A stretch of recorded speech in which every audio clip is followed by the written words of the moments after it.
Hi, I'm Lelia Lewis, and welcome to another edition of Building a Better You. Now, today we're going to be reading from the book of Matthew. We're going to be reading from various chapters and various verses, but they all come together for our story today. And our lesson today is having peace and joy in our lives. How do you do that? Well, that's what we're going to study today because we're going to go back and read these chapters and these verses and see how those same solutions that were used then can still be used today. And we're going to look at some of the things that happened back to Jesus in his day. Because this all stems around stress and anxiety. How do you get peace in hard times? And sometimes, as difficult as it can seem, no matter what the situation is, there's always a way that we can have peace and joy in our lives, even in hard times, even in difficult times. And sometimes we find ourselves stressing over things that really aren't that important, but they are because we constantly think about them. The more we think about them, the more we stress. And that's what we're trying to avoid. We want peace. It's not difficult if you follow these directions. First of all, let's talk about some of the things that give us stress. Let's say somebody said something negative about you or your family.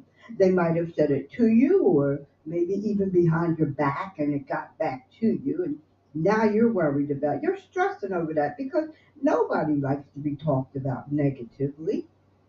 So now you're thinking about it and wondering why they said it and what did I do to them. It may be somebody you don't even know, but yet you're still stressing about it.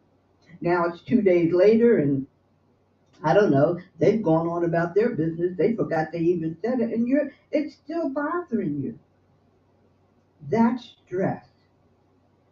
And another example is peer pressure. And this is a lot for young people, older people too, but mostly younger people. And we see that more and more on our news every single day. The carjackers, the one who robbed the dollar store, who robbed the corner store. I mean, these people are getting younger and younger. The ages are ranging from 14, 15, 16. What are they doing out? Where did they get a gun? Why are they even there? The point I'm making is you may have friends, this is where the peer pressure comes in, and they say, well, we're going to try to rob that corner store because we know nobody's going to be in there after this hour. All we have to do is just go in and grab the money out the cash register and run out. And you're like, no, I don't think I want to do that. No, I can't do that. And they kind of pressure you to, oh, come on, nobody's going to get hurt. I'll tell you what, you stand at the door and you watch.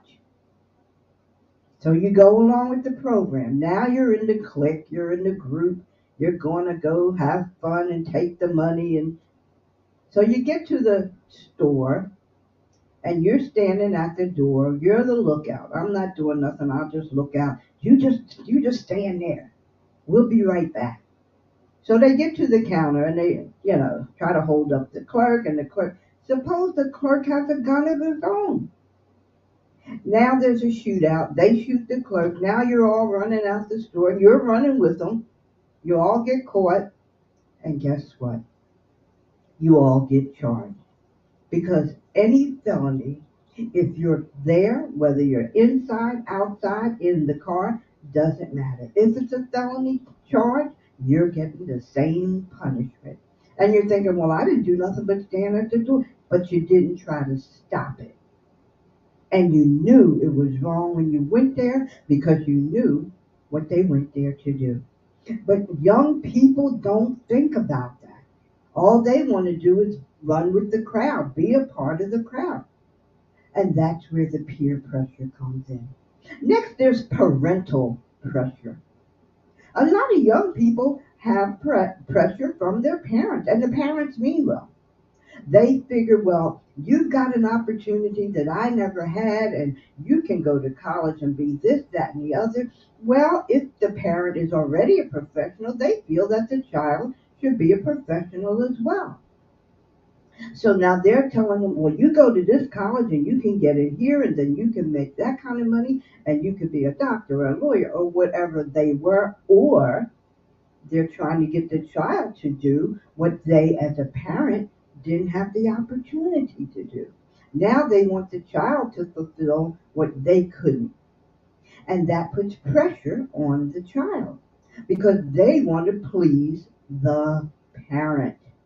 So, parents, you got to take heed. Talk to your kids. Ask them what they have in mind. You've got to talk with them and find out where their heart is.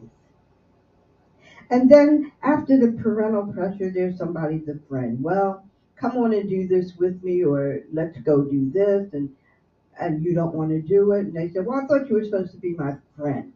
I thought we were best friends. There you go. They're pressuring you again. And then there's fear and there's guilt. Maybe there's something in your past that you feel guilty still about. Maybe you can't discuss it. Maybe it's something that happened to you or something that you did to somebody.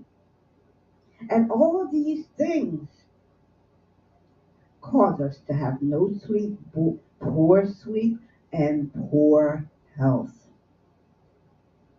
Poor sleep and poor health can stem from any type of stress.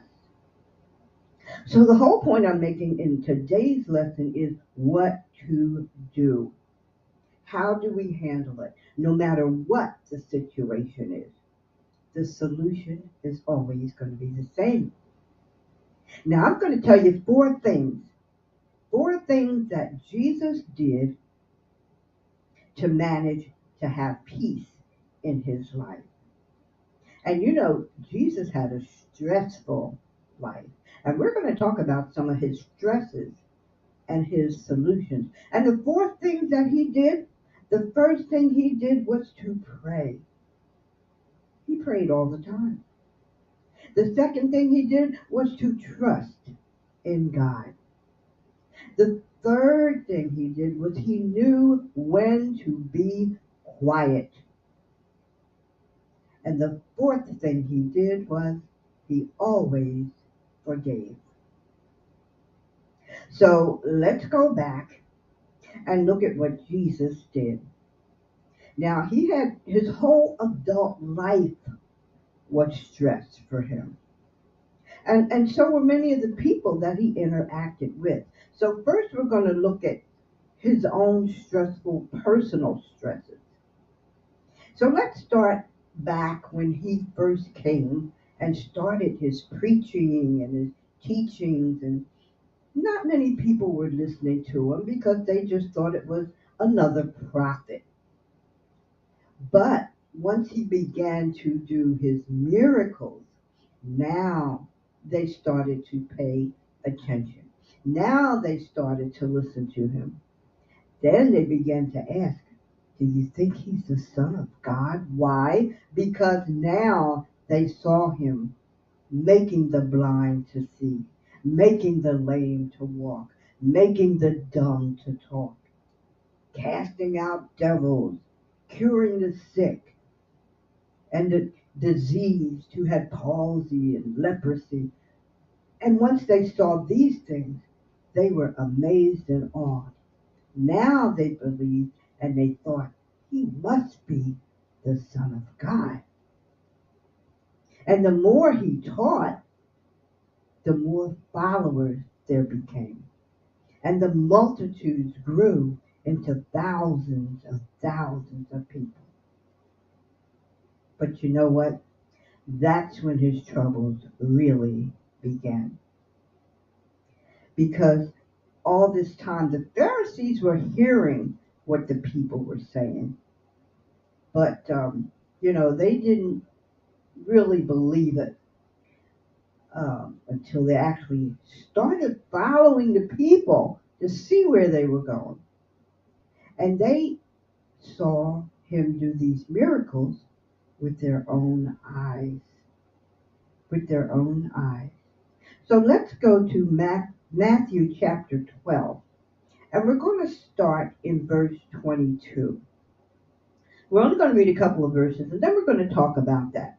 Now it says in 22, it says, Then was brought unto him, unto Jesus, one who was possessed with a devil, blind and dumb, and he healed them, insomuch that the blind and the dumb both spake and saw. And all the people were amazed, and they said, Is not this the son of David? But when the Pharisees heard it, then they said, Oh, this fellow, he doesn't cast out devils except by Beelzebub, the prince of the devils. Now the Pharisees saw for themselves. Now they hated him even more, and they wanted to claim him to be a fake and a fraud and a blasphemer. Now they began to plot against him on how to kill him, because the people now were turning to him, believing in him instead of them.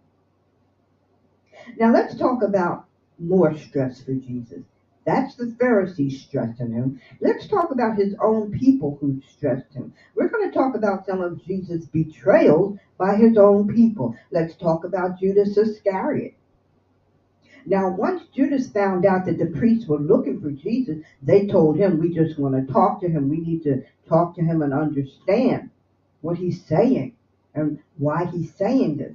But Judas Iscariot had ulterior motive, because Judas went to the high priest and he asked him, he said, Well, what will you give me if I turn you over to him? If I turn him over to you? And they decided on 30 pieces of silver. And he gave Jesus up for 30 pieces of silver.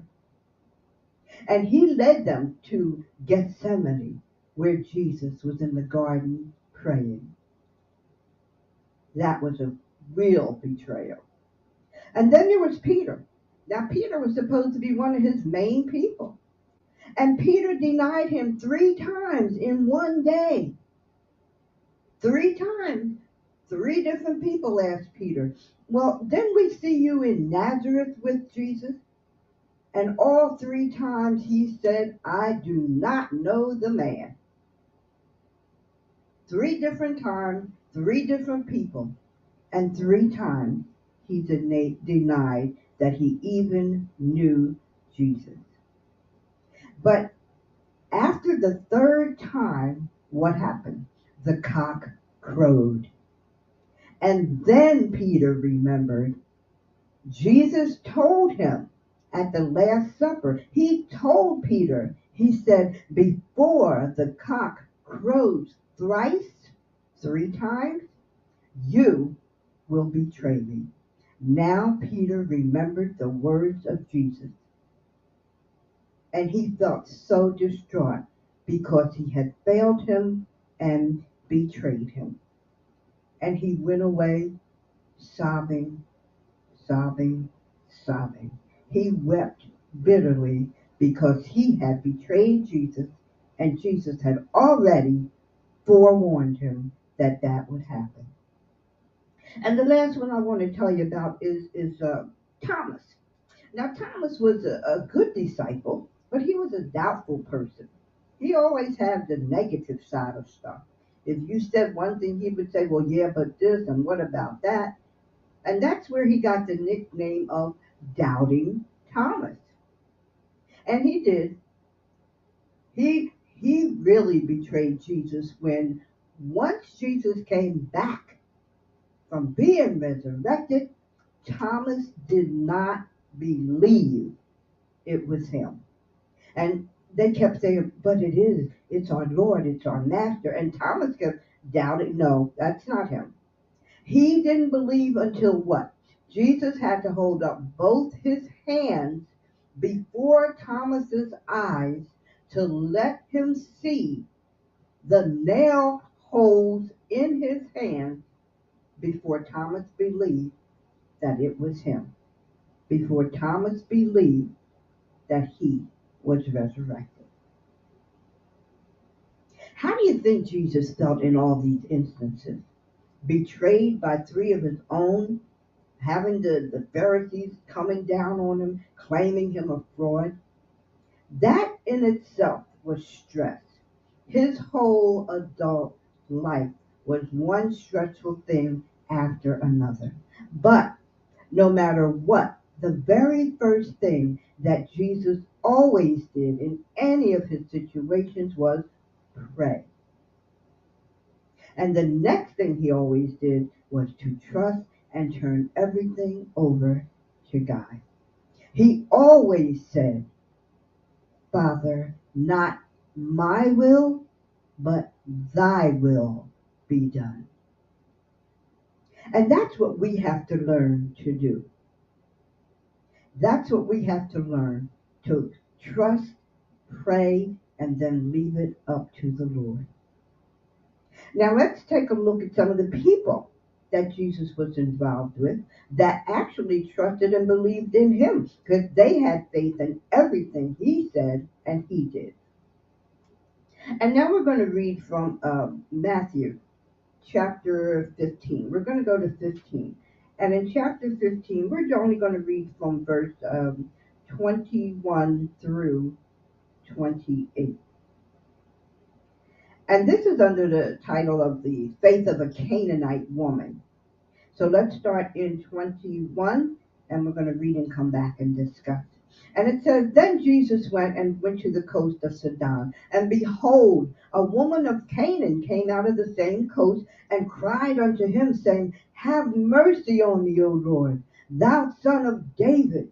My daughter is grievously vexed with a devil. But look at this. He answered her not a word. He never responded.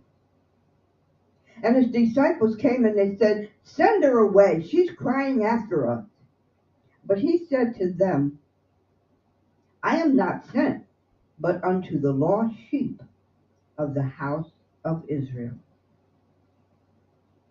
But then she still came and she worshipped him. And she said, Lord, help me, help me. And he answered and he said, It is not meet to take the children's bread and to cast it to the dogs. And she said, Yes, that's true, Lord. But even the dogs eat the crumbs from their master's table. And Jesus said, O woman, great is thy faith.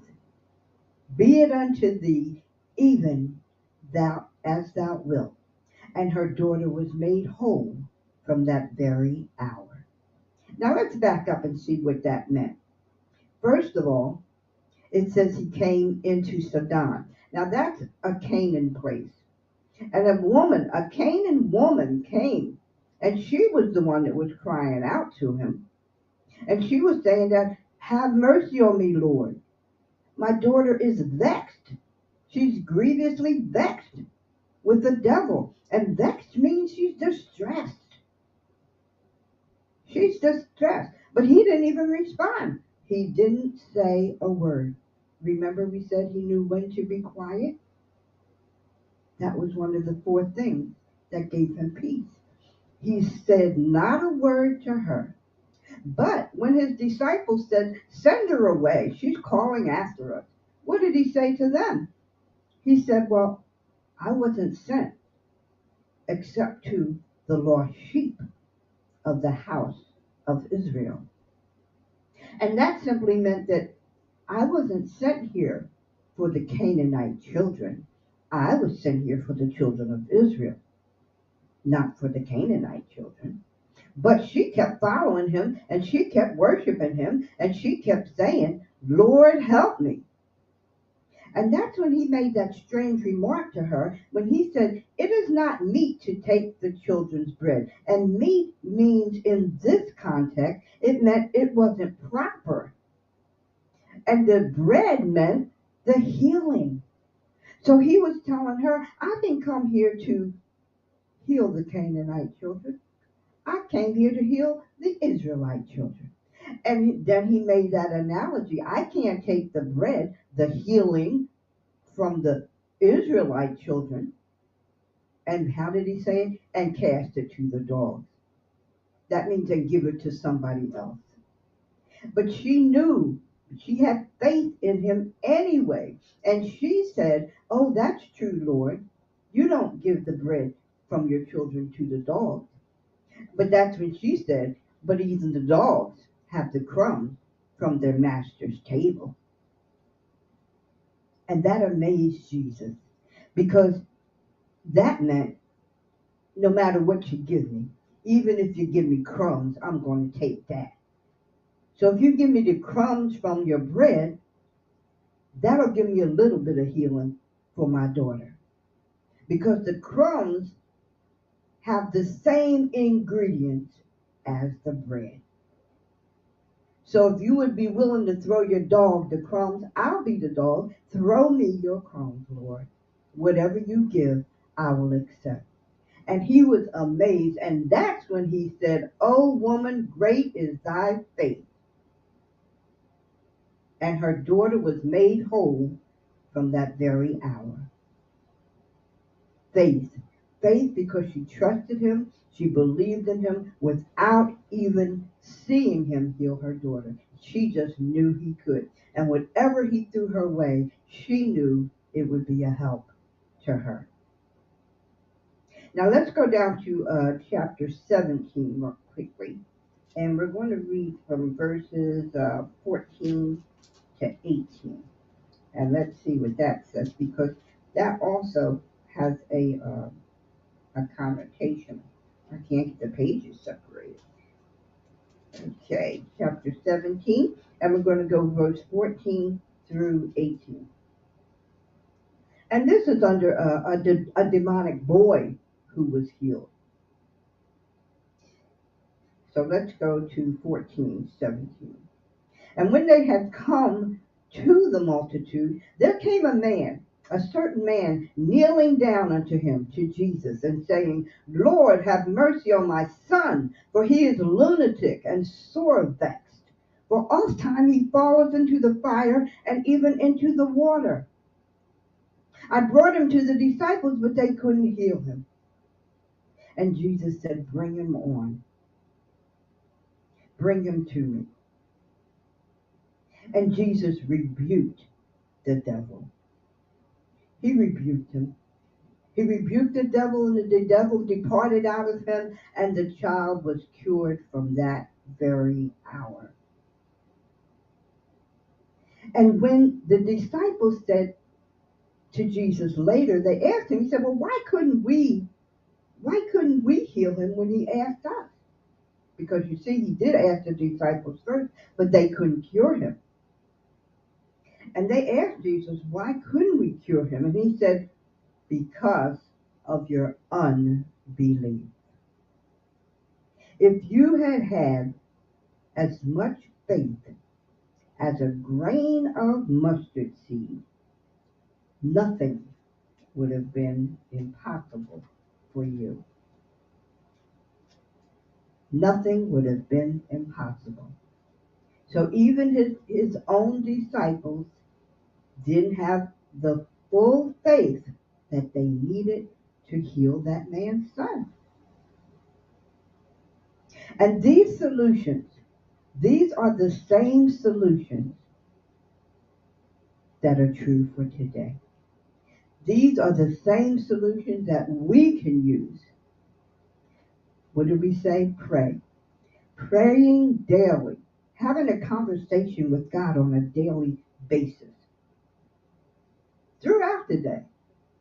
Be thankful and trust. You've got to learn to trust. To read his word, to say I believe his word, that's one thing. But to trust him to do, and then learn to accept his decisions. It's always important to learn to accept God's decision. Even though you may not get it, you don't understand it, Don't question God. You can't question God.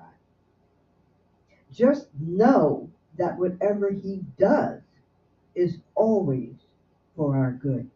There is nothing that God would ever do or not do that isn't for our benefit. And trusting in God is the main thing that we have to learn to do to grow our faith. Think back to something God did for you, a situation where you got out of that you didn't even know how you did. That was God. That wasn't luck. And know when to be quiet. You don't always have to respond to everything. Everything somebody says to you doesn't require a response. And that's especially when you're angry or upset. Because that's the time you always say something you don't mean to say, or you're mad and you're angry, and then it's out. And once it's out, you can't get it back.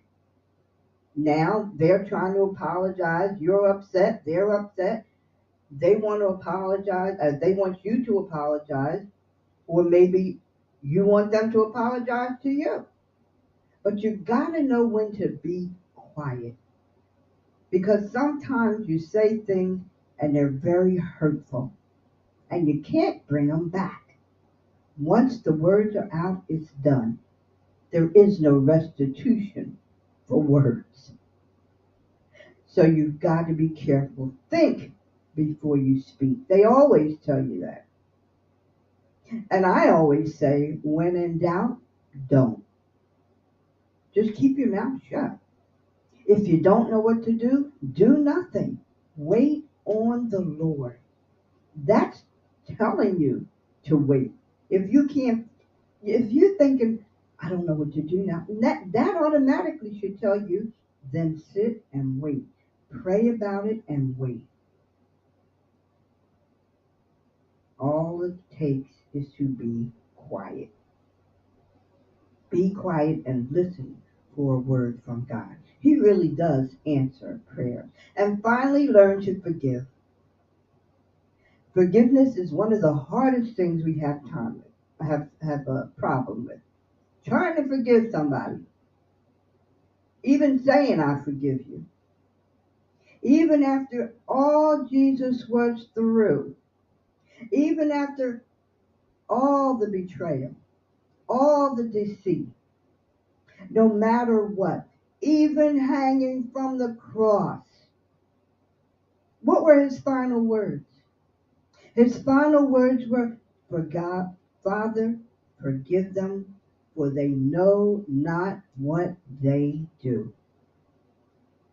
He was forgiving through all his stress, even his death. Learning to forgive is an awesome thing, both for the forgiver and for the one being forgiven. Not only does it make your waking hours more peaceful, but it also helps you sleep. And that's what you need. You need sleep, you need rest, and this is one way you can get it.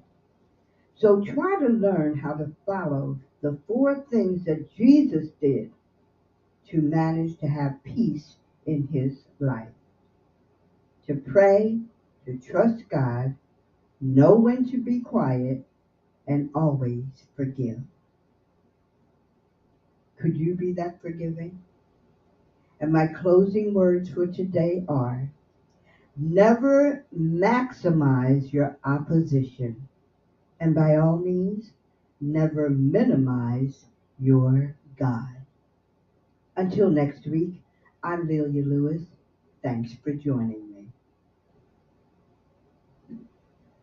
All right. Thank you so much. Thank you so much. What a word. What a word. What a word from the Lord on today. Minister Lelia Lewis right here on To God Be the Glory radio broadcast.